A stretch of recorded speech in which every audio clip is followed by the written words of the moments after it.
Hey guys, welcome to FoundFlix. Today we are coming to you from the Ambassador Hotel in downtown Dallas, where the latest Puppet Master, The Littlest Reich, is wrapping up production right now. I got to take a look behind the scenes, so let's go check it out. The upcoming Littlest Reich is the astounding 13th entry in the long-running Puppet Master franchise that began way back in '89. The puppets, created by Puppet Master himself, Andre Toulon, each have unique designs and weapons, with some standing out as fan favorites like Blade. They become animated by an Egyptian spell and spread puppet-fueled mayhem. Each movie has a rotating roster of puppets, keeping some of the classics while introducing new ones as well. As the series evolved, they became more like anti-heroes rather than straight villains. And once the sequels got into double digits territory with the Axis trilogy, things had gotten a little out of hand. This is no child's plaything.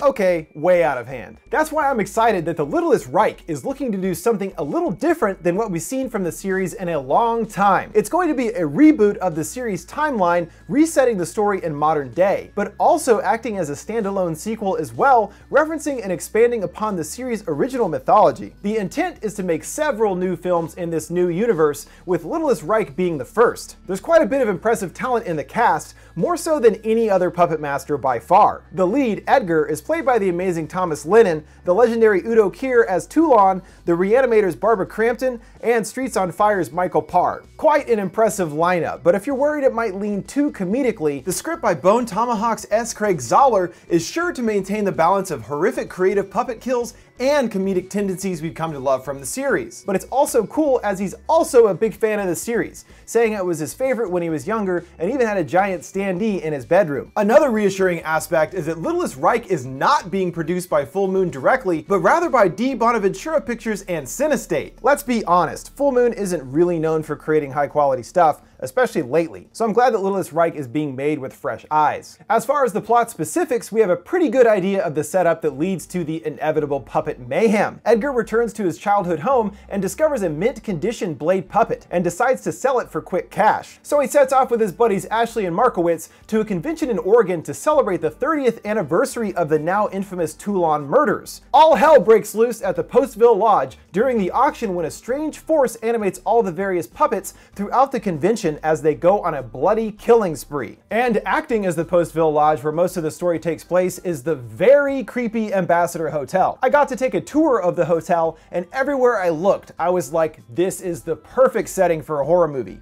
The ceilings are caving in, there's long creepy hallways, and a heavenly dank asbestos smell lingers in the air. Perfect. By the time I visited, most of the rooms had been more or less cleaned, but there was still evidence everywhere of some seriously bloody stuff going down. And in one room, they made mention of using a blood cannon, the sound of which sets my heart aflutter. So it doesn't sound like this one will be skimping on the gore.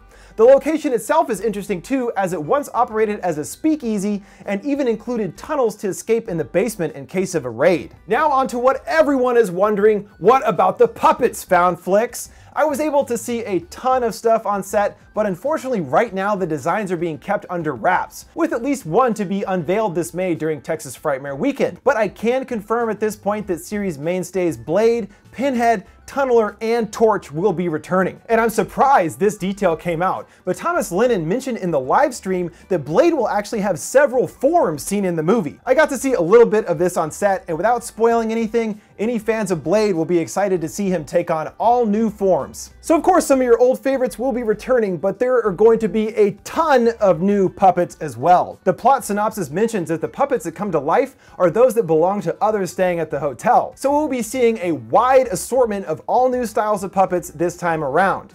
And from what I saw, the new ones are seriously awesome. I am excited by everything I saw for The Littlest Reich, and it's sure to please anyone hoping for the franchise to have a glorious return. It isn't out until 2018, but considering everything it has going for it, it should be well worth the wait. Alright guys, that'll do it this time for FoundFlix, but make sure to stay tuned for all the latest Puppet Master news and all your other horror entertainment needs. Stay tuned right here. See you next time. What are you guys most looking forward to seeing in the new Puppet Master? Make sure to let me know down in the comments below. Also, an extra special thanks to Justin, Dallas, and all the Littlest Reich crew for letting me drop by and check out the set.